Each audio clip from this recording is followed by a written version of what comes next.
আসসালামু আলাইকুম ওয়া রাহমাতুল্লাহি ওয়া বারাকাতুহু। আজকের এই ভিডিওতে আমরা শিখব কিভাবে ডি লেটার দিয়ে এই ধরনের লোগো ডিজাইনগুলো তৈরি করা যায় সেই প্রসেসটাই মূলত আজকে এই ভিডিওতে আমি আলোচনা করব। তো এই ডিজাইনটা তৈরি করা কিন্তু খুবই সহজ, মাত্র কয়েকটা স্টেপ ফলো করলে অনায়াসে কিন্তু এই ধরনের ডিজাইনগুলো তৈরি করা যাবে। তো চলুন কথা না বলে দেখি কিভাবে আমরা এই ধরনের ডিজাইনগুলো তৈরি করতে পারি।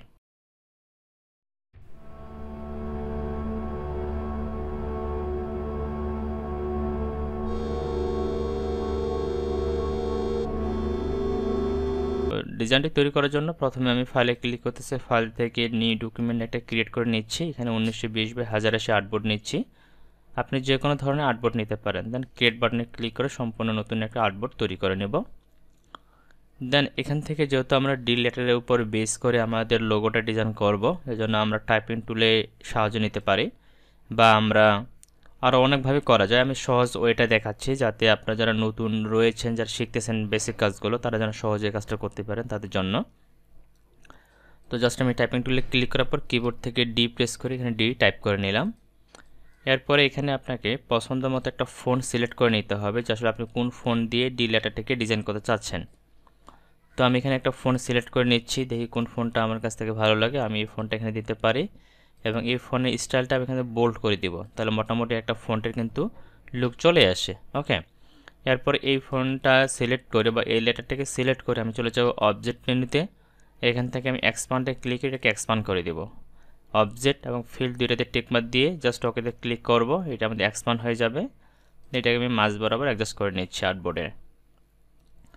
তো আমরা এটা যখন পেয়ে যাব, এখন এটার ভেতরে মূলত আমরা আমাদের কাজগুলো করব। তো আমরা চলে যাব প্রথমত আবার টুল প্যানেলে, এখান থেকে আমাদের যে ইলিপস টুলটি রয়েছে ইলিপস টুলটিকে সিলেক্ট করে নেব। দেন এই যে এরোটা রয়েছে এখানে, আমি এই এরোটাতে একটা ক্লিক করে শিপ বাটন ধরে বড় করে নিচ্ছি, লাইক দিস, একটু এইভাবে বড় করে নিলাম।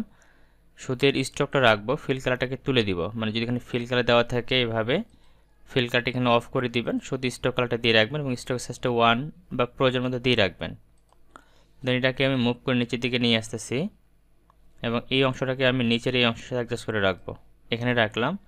দেন এটাকে আমি হালকা আরেকটু বড় করে দিতে পারি, শিফট বাটন ধরে এখানে হালকা একটু বড় করলাম বা একটু নিচে ছোটো করে নিতে পারি, লাইক দিস, আমি এখানে রাখলাম।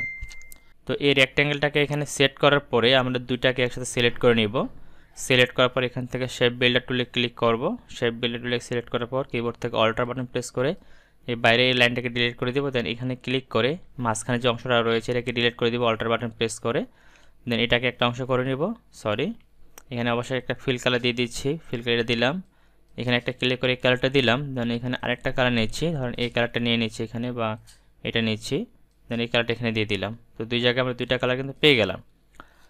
তো এখন আমরা যেটা করব, এই কালারগুলোকে একটু অ্যাডজাস্ট করব। এখানে ধরেন আমি এই গ্রিন টাইপের কালারটা দিচ্ছি, সরি এটা গ্রুপ আকারে আছে, এটাকে আনগ্রুপ করে নিতে হবে, আনগ্রুপ। আর এটাতে আমি হালকা একটু ডিপ কালারটা দিচ্ছি। তো আবার আমি এই দুইটা কালার এখানে দিলাম, পরবর্তীতে আমরা কালারগুলো আরও চেঞ্জ করতে পারবো। দেন এখন যেটা করব সেটা হচ্ছে আবার টুল প্যানেলে যাব, এখান থেকে রেক্ট্যাঙ্গেল টুলটাকে সিলেক্ট করব। তারপরে যে উপরে যে অ্যাঙ্কার পয়েন্টটা রয়েছে সেই বাটন প্রেস করে ধরে রেখে ড্র্যাগ করে ওই অ্যাঙ্কার পয়েন্ট এবং নিচের যে অ্যাঙ্কার পয়েন্ট রয়েছে এটাকে অ্যাডজাস্ট করে এখানে বসায় নেব। ওকে, আমি এটাকে একটু কালারটা চেঞ্জ করে দিই, লাইক দিস, এই কালারটা দিচ্ছি এবং এটাকে একটু জুম করে নিব যে এটা পারফেক্টলি বসছে কিনা দেখার জন্য। তারপর শিফট বাটন থেকে এটাকে ছোটো করে নিচ্ছি। ওকে, এবার হচ্ছে লাইনের সাথে অ্যাডজাস্ট হয়ে গেছে, কন্ট্রোল 0 দিচ্ছি। এরপর এটাকে সিলেক্ট করব, সিলেক্ট করার পরে এখান থেকে আমরা শেপ বিল্ডার টুল আগে সবগুলো সিলেক্ট করে নেব একসাথে, সবগুলো একসাথে সিলেক্ট করার পরে এখান থেকে শেপ বিল্ডার টুলে ক্লিক করে এই দুটাকে আমি একটা করে নিচ্ছি, এই অংশটাকে সম্পূর্ণ একটা হয়ে গেল। এরপর যেটা করবো এটাকে সিলেক্ট করব, সিলেক্ট করার পরে চলে যাব অবজেক্ট মেনুতে, তারপর এখান থেকে পাথ, পাথ থেকে অফসেট পাথে ক্লিক করব, অফসেট পাথ।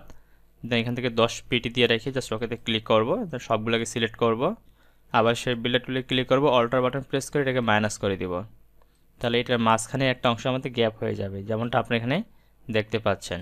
ওকে, এই যে এখানে একটা আমাদের গ্যাপের কিন্তু একটা অংশ তৈরি হয়ে যাবে।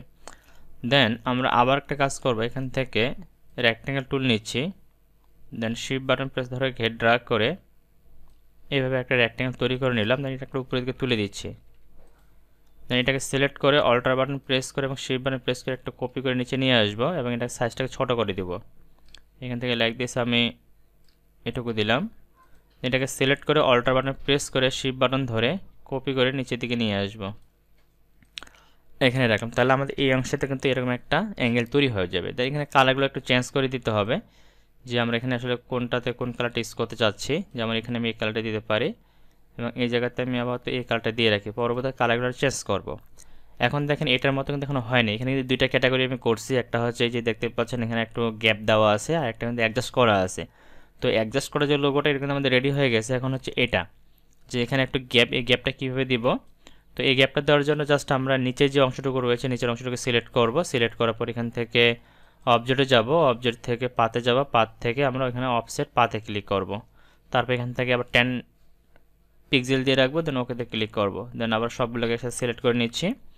এখান থেকে শেপ বিল্ডার টুলে ক্লিক করব। আচ্ছা আমি এটাকে একটা কাজ করি, কন্ট্রোল জেড দিই, এটা একটা কপি করে রাখি, অরিজিনালটাকে কপি করে এখানে রাখি। দেন এগুলোকে সব একসাথে সিলেক্ট করে নিই, এদিকে নিয়ে আসি। এটাকে সিলেক্ট করে রাখলাম অবজেক্ট, অবজেক্ট থেকে পাথ, পাথ থেকে অফসেট পাথ, দেন ওকে সিলেক্ট করে নিলাম সবগুলাই। শেপ বিল্ডার টুলে ক্লিক করে অল্টার বাটন প্রেস করে এটাকে মাইনাস করে দিব। এটাকে মাইনাস করে দিলাম, তাহলে দেখেন আমাদের সুন্দর কিন্তু মাঝখানে একটা গ্যাপ ক্রিয়েট হয়ে গেছে। এখন আপনি শুধু কালারগুলো চেঞ্জ করতে পারেন, নিজের মতো করে কালার এখানে অ্যাড করতে পারেন, তাহলে কিন্তু আপনাদের লোগো ডিজাইনটা এখানে রেডি হয়ে যাবে। তো আশা করি আপনার সম্পূর্ণ প্রসেসটা বুঝতে পারছেন যে কীভাবে আমরা এই ধরনের লোগো ডিজাইনগুলো তৈরি করতে পারি, তার সম্পূর্ণ প্রসেসটি স্টেপ বাই স্টেপ।